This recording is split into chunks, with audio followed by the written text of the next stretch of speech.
Good afternoon. My name is Hannah Moriello, and I am the director of the CPAS program, newly merged programs, VSP and JAWS, and I'm delighted to be here this afternoon. It is my true pleasure to introduce our next speaker, Dr. Tom Graziano. Tom is the director of the NOAA Office of Water Prediction, an organization that collaboratively researches, develops, and delivers state-of-the-science national hydrologic analysis, forecast information, data, decision support services, and guidance to support and inform essential emergency services and water management decisions nationwide. Tom has spent most of his career at the National Weather Service from 1990 to 2016, beginning as a visiting professor and also as a liaison to our own COMET program. Prior to joining the Weather Service, Tom served as a meteorology instructor for the U.S. Air Force and as a launch weather officer at Cape Canaveral Air Station at the Kennedy Space Center in Florida. Please join me in welcoming Tom, who will be presenting his talk, Transforming NOAA Water Prediction. Welcome.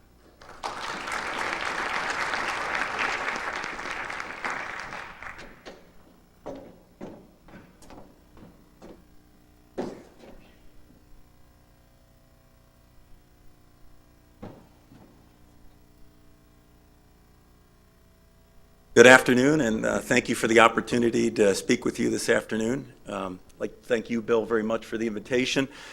Tony, also, before we get started, I'd also, following up on the announcement earlier, I'd like to thank UCAR for working with us to establish the Community Advisory Committee for Water Prediction. We're very much looking forward to getting that group started and working with them to evolve our water prediction capabilities within NOAA. Before I get going, you'll see there's two names on this talk. I had a co-conspirator. And I am the director of the Office of Water Prediction, as Hannah said, the deputy director of the Office of Water Prediction, and also holds the title of National Water Center Director, and I'll talk about the National Water Center in a little bit, is Ed Clark. Ed, would you please stand for a sec? Just wave to the crowd there. There you go. All right. So before we get started, and Hannah, in my introduction, she mentioned that one of my earlier jobs that I took actually back in December of 1990 was as a visiting professor at the U.S. Air Force Academy. It was my first job actually in the Weather Service. There was as the story goes, there was a MOU between Elbert Joe Friday, the former director of the Weather Service, and General Ruben Cubero, who was the dean of faculty at the Air Force Academy. And the way it worked is the Weather Service would provide a body, that was me, and to provide instruction, serve as a visiting professor and teach classes in climatology and meteorology. And then what we would get in return is the opportunity to use their television studio to develop 2 interactive video discs per year. And at the time, the Air Force Academy was the nation's leader in the use of that technology. They used it. Their foreign language instruction was only via interactive video disc. And what they showed is that the comprehension was higher and that students learned their material in about 1/3 the time. And so the last talk where we talked about those big interactive video, those interactive video discs, well, that's where I was at the Air Force Academy, working as a COMET liaison to put those together. I was at the time the young guy between the world-renowned scientists kicking those off at the roundtable discussions. I think those are retired now. I understand they're so old, but a few of them anyway. But it was a lot of fun back in the day working with COMET, and some really fond memories. And it's been fun being back here just today and yesterday, getting to see people again. And Liz, my first job out of grad school was at the Chanute Air Force Base, and we taught together at Chanute Air Force Base, so we go way back. And I know Rich Jeffries, I just saw his face, there he is. He was also taught at Chanute Air Force Base. And one of the most difficult things about Chanute Air Force Base, if you've never been there, we taught in Whitehall. And before the Pentagon was built, Whitehall was the biggest government building in the United States. So, showing up for work the first day, it took about a half a day to figure out where you were supposed to be. And then it took about a week to figure out where we taught, and from there it got better. But there's some good memories. So anyway, I'm going to go ahead and get started here. I'm going to talk a little bit about transforming water prediction in NOAA, and at a very high level, sort of things that we're working on. And here's the outline for my talk. I'll talk a little bit about the impetus for change. Why do we need to evolve our water prediction capabilities? Sort of, what are the requirements? What's sort of the target on the wall that's been established that we're aiming at and we're hoping to hit? I'll talk a little bit about the NOAA Water Initiative. Catherine Sullivan, our former NOAA administrator, before she left, she was very much interested in evolving our water program. It was a key priority for her. And so what we did before her departure in December of last year, we published a strategic plan for the next 5 years, sort of a roadmap to evolve our water prediction capabilities, and I'll talk briefly about that. I'll talk about the National Water Center, the center that Ed is the director of. That's down in Tuscaloosa, Alabama, on the campus of the University of Alabama. I'll talk about the center, what it means, what it's essentially a catalyst for, how we utilize the center to transform our capabilities. And then I'll talk about the new National Water Model, which has been evolved from the Wharf Hydro Model developed by Dave Gotchis and his team of scientists here at NCAR into the National Water Model. You know, we're implemented as a National Water Model as an enhanced version of Wharf Hydro. We work with Dave's and his team to do that with the CPAS scientists we have on board, with our own staff, upgrades to the data simulation capabilities, model physics. We output the information not just on a raster grid, but we output it on the USGS's NHD Plus network, which is 2.7 million stream reaches across the country. A number of other upgrades that we've implemented associated with that model, and we continue to evolve. We've implemented version 1 of the model in August of last year, August 16, 2016. We implemented version 1.1 of the model, a much improved version of the model in April of this year. We're on track to implement version 1.2 in March of next year, and then 2.0 later next year. So we've got a pretty aggressive schedule. We've got a sort of congressional mandate. We've been provided resources by Congress and some pretty hard deadlines that we need to meet. So it's been an all hands on deck sort of activity for us to evolve our prediction capabilities. Okay. In terms of impetus for change, I won't get into the details here, but I just wanted to reference this National Academy of Sciences report in 2012, Weather Services for the Nation Becoming Second to None. Bottom line here is some of the key findings and recommendations pointed to the fact that even though our 13 river forecast centers across the country, which on a routine basis work collaboratively with other federal water agencies to produce river forecasts, and they do a fine job. They have highly tuned sort of lump parameterized models that they utilize to generate those forecasts. The science at the core science in our models is essentially from the late 70s and early 80s. You know, we've wrapped some much newer technology around that, obviously, but the core science really hasn't changed. And while we do a reasonably good job of prediction at about 3,600 of the 8,200 USGS stream gauge locations across the country, our skill hasn't improved appreciably over the last few decades. So, you know, this is a pretty comprehensive report. It wasn't necessarily the easiest thing to read as a member of NOAA. It was fairly critical, but very targeted in terms of the recommendations and findings. And so we took that to heart, and we built a plan around addressing these findings and recommendations. And for those of you that aren't familiar with how the water prediction world works within the federal government, there's roughly 24 federal agencies that have some hand in water. Well, the swim lane for NOAA is we're the prediction agency. We make the predictions. We work very closely with a number of federal water agencies, most closely with the ones that are listed here. And what we recognized back in about 4 or 5 years ago when we got together with the GS, the Corps, and later with FEMA is that, you know, we talked about sort of strategic objectives that we could all rally behind. And we talked about the notion of developing this group called the Integrated Water Resources Science and Services Consortium. There was a general recognition that the water challenges in this country are growing. They're increasing in complexity. They're multidisciplinary in nature, and that they're bigger than any one agency. So we really needed to pool our resources, work together to address these challenges. And more than that, we recognized that we really needed to get with the academic community to make this happen. And so you'll see here on the bottom Quasi-listed, Quasi is the Consortium of Universities for the Advancement of Hydrologic Sciences Incorporated, and also NCAR. And obviously I mentioned we've got the CPAS scientists working with us as well. But this has truly been a collaborative effort in terms of evolving our prediction capabilities.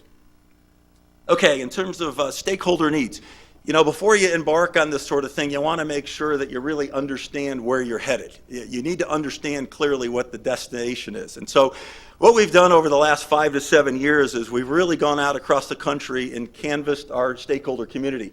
And when we talk about stakeholder community, it's from a water perspective, it's hydropower generation, it's emergency management, it's agriculture, it's ecosystem health, it's recreation, it's water supply. It is a whole host, a broad spectrum of users. And we had user forums with a number of river basin commissions across the country and other stakeholders. And we basically, when we integrated, we had these forums, and we fundamentally asked these folks sort of what keeps you up at night? What are the decisions that you make on a routine basis for which you have insufficient information? And so we identified the gaps in terms of service, and then we parlayed that into science gaps, so we knew what sort of development R&D we needed to do in R2O. And we built a plan. But fundamentally, what these key stakeholder priorities, there were 5 that emerged when you sort of integrated and distilled all this information. They're very concerned about flooding, drought, water availability, water quality, and climate change, which really affects all of them. You know, we're all familiar with the notion of stationarity being dead, you know, that the past no longer portends the future. So we're evolving to a more physically based approach to generating our water predictions. The folks said they needed this integrated understanding of near and long-term outlooks and risks. And one of the things that surprised us actually a little bit is you know, our current paradigm for providing operational predictions is, as I mentioned earlier, we provide forecasts at least on a daily basis for about 3,600 of the 8,200 stream gauges that are operated by the USGS across the country. Okay, and when we talked to these stakeholders, they basically said we need information consistently provided over our domains of responsibility. We need it higher fidelity in space and time. And by the way, we need more than just water quantity, because for decades, all we've ever forecasted is simply the water quantity. They wanted to understand the analyses and predictions of all the parameters which fully define the water budget in any particular catchment, so they could more effectively manage this increasingly limited resource. And more than that, they also said, we really need you to work with us to take that information and convert it into intelligence. Basically, work with us to link it to other geospatial information, whether it be infrastructural, political, demographic, whatever, you know, to convert so it's really actionable water intelligence. Okay, the NOAA Water Initiative. What we did, and we worked with Hannah and the team, CPAS folks, and the U.S. Water Partnership. And what we did is we planned and conducted 2 regional conversations on water and 1 national conversation on water last year. Regional conversations occurred in Tuscaloosa and Sacramento in May, national conversation in DC in July. And really what they were modeled after is, I'm sure you all remember back in the spring of 2011, the tornado outbreaks, a super outbreak in the southeast United States that impacted Alabama significantly and a few other states. And then in Joplin, Missouri, a month later, tornado. And Dr. Sullivan at the time was asking the question, how come we issued tornado warnings with 30 to 40 minutes of lead time and hundreds of people died? What's wrong with that? What's different about this? Did people not heed the warning? Did they not understand the warning? You know, what happened here? Because it appeared that, you know, from a service perspective, we thought we did a pretty good job, right? But the intrinsic value of a clairvoyant forecast is essentially 0 if it's not well communicated or understood, right? So bottom line is she convened a national conversation on severe weather and tornadoes and brought to, you know, basically it was an integrated look at it. She brought in a bunch of physical scientists and social scientists. And what we learned is that a lot of folks, when they have a lot more lead time, they have a different response, or their behavior is different. You know, if you've got 40 minutes and you know your kids are across town, you know, 10 minutes away in the grade school, well, I'm going to go get my kids and I'm going to bring them back home and we're all going to shelter in place at home. Well, you know, that's essentially some of what was going on. So people got caught out, they were exposed, a lot of people died. And so what she wanted to do for water is have a similar conversation to make sure that the requirements that we had established were fully validated and the target on the wall was in fact the right one. And I will get moving here. So, okay. So if you look at the key objectives in this plan, it's improving modeling prediction, water-related observations, accelerating R2O, and then basically utilizing social science and enhanced hydroinformatics to really strengthen our decision support tools and enhancing the decision support that we provide. Some of the future S&T challenges that we face or limits to improving our capabilities are these. Our observational network. I mentioned earlier, from a streamflow perspective, there's about 8,200 USGS gauges across the country. And I remember one of the first questions we got at the regional conversation on water in Tuscaloosa was somebody said, well, are we going to, because we're transitioning with the National Water Model providing forecasts for 2.7 million stream reaches, they said, is the USGS going to implement 2.7 million stream gauges? And it reminded me of the late 70s, early 80s, where some of the mesoscale modelers in the atmospheric community were considered heretics because they were forecasting at a spatial resolution much greater than the inherent observational network. So from a data perspective, we're talking here about the digital elevation models that we use, the stream reach data, soils data, vegetation data, et cetera. Forcings. From an atmospheric perspective, it's critical, obviously, what we drive our models with. So enhances in the atmospheric side of the house are clearly going to pay huge dividends on the water prediction side of the house. So we're very much interested in seeing the evolution of our atmospheric modeling capability, and particularly the enhancement in the accuracy of our quantitative precipitation forecasts. Model enhancement, integration. When we talk about integration here, we're talking about integrating in the coastal zone, our freshwater terrestrial capability with coastal hydrodynamic models. We're also talking about coupling with shallow groundwater models. There's a lot of integration that needs to be done to evolve our predictive capabilities. Accounting for anthropogenic processes.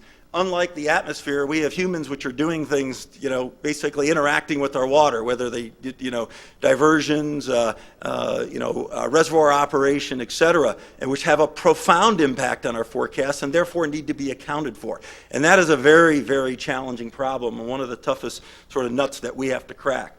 Application of hydroinformatics. We're producing onward of about 1 terabyte of data a day out of the configurations we have of the National Water Model. There is no way that any single forecaster can sit down and sift through that information in a meaningful way in a short period of time and extract the significant signals in that information and provide IDSS or impact-based decision support services. Communication is key. We've been working very closely with the academic community to improve the way, understand how better to communicate and improve the means by which we communicate this information. And also high-performance computing resources. We're projecting forward in terms of how we see ourselves evolving our predictive capabilities. And right now we're utilizing 200 nodes of 2,000 on our weather and climate operational supercomputing system in NOAA. We've just gotten an increase to 400 nodes, but we're projecting that we basically need in the next 5 to 6 years about 5,000 nodes to do all the things that we feel we need to do to address stakeholder needs. So that's certainly going to be a limiting factor for us. Here's a picture of the National Water Center. I mentioned, Ed is the director of that. We see this as a center of excellence for water resources, science, and prediction. Really, it's meant to be an interagency facility. We have the USGS in the facility with us now. We're working with the Corps of Engineers to put staff there. We're working with FEMA. USDA is also interested in putting folks there. We certainly have our CPAS scientists. We have other contractors. It is, when you walk into this facility, even though the outside is a Roman Tuscan architecture, just like everything else on the campus of the University of Alabama, we made it very Google. You walk inside and it is a very Google collaborative type environment. We wanted to make it a place that when you walk in the door, people would say, I want to work here. So right now, the facility has a capacity for 200. We're up to 67 people now. And in residence, we have 26 CPAS scientists in the employ of the Office of Water Prediction, 18 of which are currently reside in the facility down in Tuscaloosa. Okay. With regard to our CPAS sciences in collaboration with the Office of Water Prediction, as I mentioned, we have 26 scientists. We have 4 of them in Silver Spring, which is where I'm located, 4 in Chanhassen, Minnesota, where we do a lot of our remote sensing activities and snow work. And then we've got the final 18 there in the bulk of our folks, the CPAS folks at the National Water Center in Alabama. We're working on a number of things here to get collaboratively. Here's a few of them. The National Snow Analysis, which is on the lower left here. The Nation's Precip Frequency data. We do that with our cadre of folks in Silver Spring. That's the bottom image center there, and you can go to the website and look at these frequency data.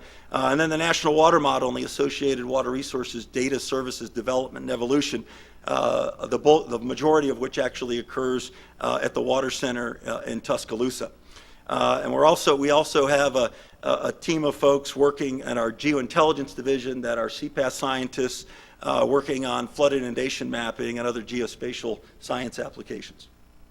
And I should say, I clicked that a little too quickly, but we've been working with the Visiting Scientist Program or the Community Program of UCAR now for better than 3 decades. I remember when I first got to headquarters, basically about 22, 23 years ago, the Office of Hydrology, which is what we used to call ourselves, had several visiting scientists that were part of the program. I remember Meg, meeting you back then when I was a QPF program manager, and we brought in a couple of visiting scientists to support the QPF effort. But we've evolved from the Office of Hydrology to the Office of Hydrologic Development to being called the National Water Center, now being as an organization, but now the Office of Water Prediction. And we've had a long, very close and fruitful relationship for decades. We also, one of the things we do to relate or interact with the academic community is we conduct an annual Innovators Program and Summer Institute. We do this with the Quasi folks through NSF. And we bring in students, they compete, graduate students compete to be a part of the program. We align the thematic areas each summer with our congressional mandates and key areas where we need to evolve the National Water Model. In year one, it's a two-month in-residence program. Year one, we had 44 grad students from 19 universities. We demonstrated for the first time in real time in a high-performance computing environment that we could model the nation's stream networks as a network in high fidelity, as I said, in real time. And that was essentially a little over a year later, we implemented WRF Hydro. We utilized WRF Hydro, developed here at NCAR for that effort, and then we evolved it. 16 months later, we implemented it operationally. Year two, we focused on flood inundation mapping and really the communication of information. Year three was this past summer was more on flood inundation mapping, developing a strategy for a hyper-resolution nest, implementing a hydraulic modeling capability in a built environment so that we could model the flood wave correctly and get the inundation right. And then again, still work on improving the communication of water resources information. Okay, a little bit about the National Water Model. It's not just the flood model. It is a water resources model, from floods to drought, okay? And it forecasts, provide analyses and forecasts of all the major water cycle components, and it's providing operational stream flow guidance for many underserved locations across the country. We now provide information for new information for about 120 million people that live in the coastal zone that never got river forecast information before. It's about a 700-fold increase in spatial density. It's an EMSF compliant architecture, and we're also working on developing a water resources evaluation service and a data service. Okay, move along here. If you want to look at the information, it's sort of cascading down from the national, regional, neighborhood, really to the stream scale. And again, we're providing forecasts for 2.7 million stream reaches. What kind of operational configurations do we run? Well, we have an analysis in short range that runs hourly. We drive the short range model of the short range version of the National Water Model with the HER.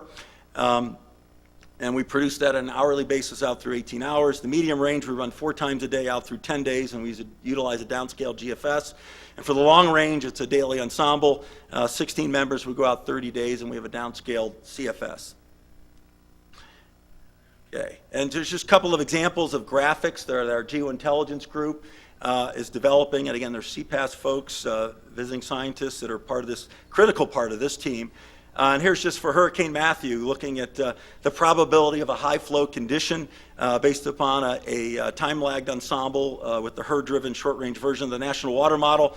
You can see the probability in the first image there was sort of a moderate probability of high flow or a flood condition going to a high probability, and then 1 hour out to basically a very high probability of inundation or of flooding and inundation, which is what we in fact experienced. Here's some other, just a few of the other many different parameters that we provide out of the model. The hourly precip, depth of saturation, ponded water, surface layer, soil moisture saturation. Here's a couple of examples of products that were generated just recently.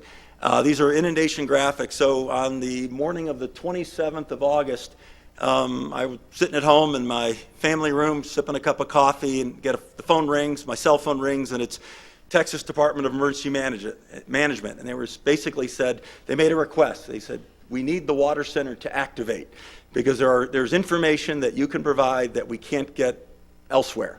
And so, we're not an operational outfit yet. We have a beautiful operations center in the National Water Center, but we don't have staff to fill it. We got a congressional mandate to put the first 12 bodies in there, but it's an unfunded mandate.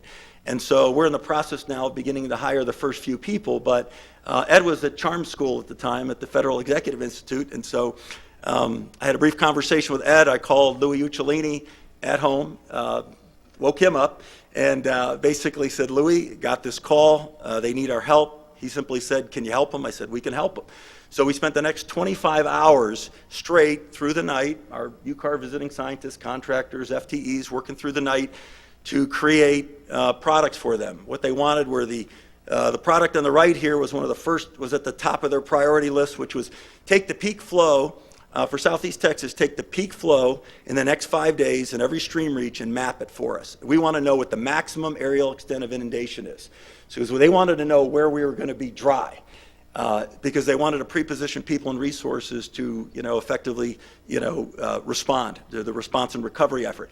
On the left here was basically a little later in the evolution of the week, and they wanted to know where the water was now. So from the analysis cycle of the model, we basically mapped that, and that's the product for Houston there. But we provided a whole lot of graphics. They wanted time to peak flow.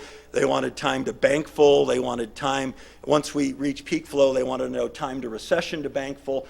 All information that supported the decisions they needed to make in terms of how to mitigate and respond to the flood.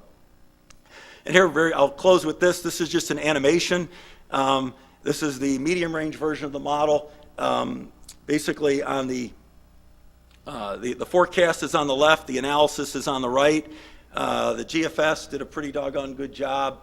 Days in advance predicting, run after run that we were going to get 40 plus inches of rain in Southeast Texas.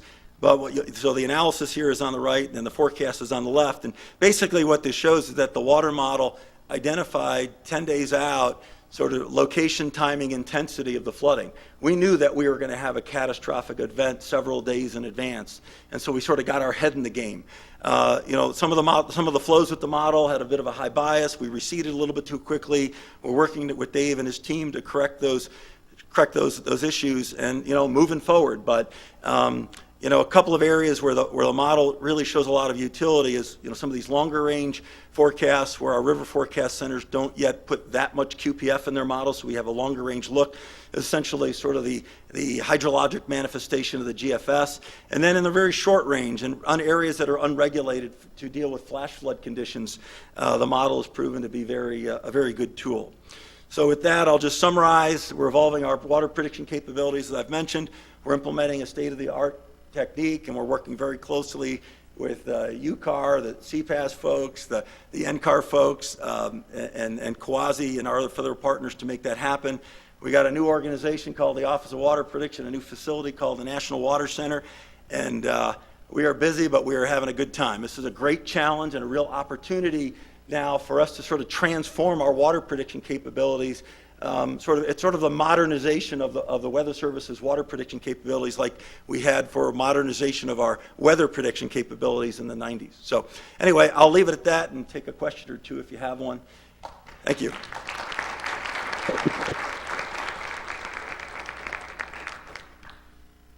You have some tough questions, I'll just point them to Ed. So, Sure.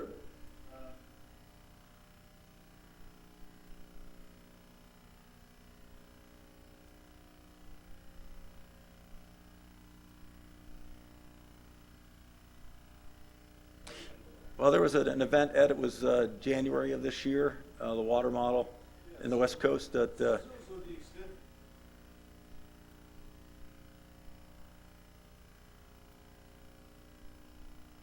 really isn't a difference in the National Water Model's capability, nor the National Water Center's capability to address the issues of the West.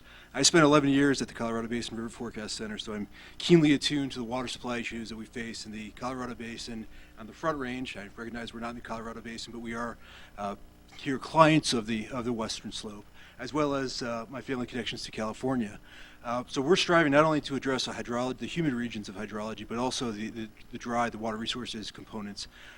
Make no mistake, there's predictive challenges from the atmospheric side in accurately characterizing the location, extent of the atmospheric rivers or horizontal hurricanes, as they've been called recently.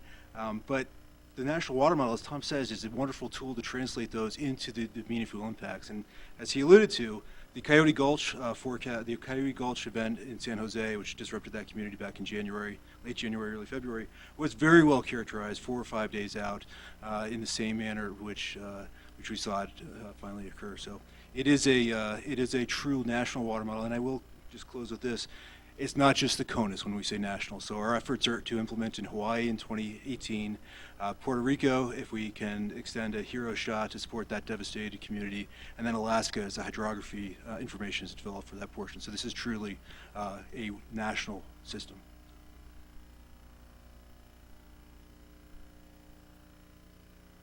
The Weather Act requires a gap analysis for the radar network across the country. Do you know if there's appropriate representation from the water community in providing feedback or requirements, or at least their desires for gap-filling radars as part of that process? I don't know if who's actually on that team, but we certainly can find out and make sure that we're represented. So. I think in the West, in particular, Yeah. having appropriate representation so that it's just not a severe weather view of where the radars ought to go. It's a water resource issue. Right. Should really be considered as part of that process. Thanks, Bill. Good point. Mm-hmm. Any other questions? I know this is the final talk before your break. So anyway, if you have questions, we'll be around on the break and during the reception. Appreciate your time. Thank you.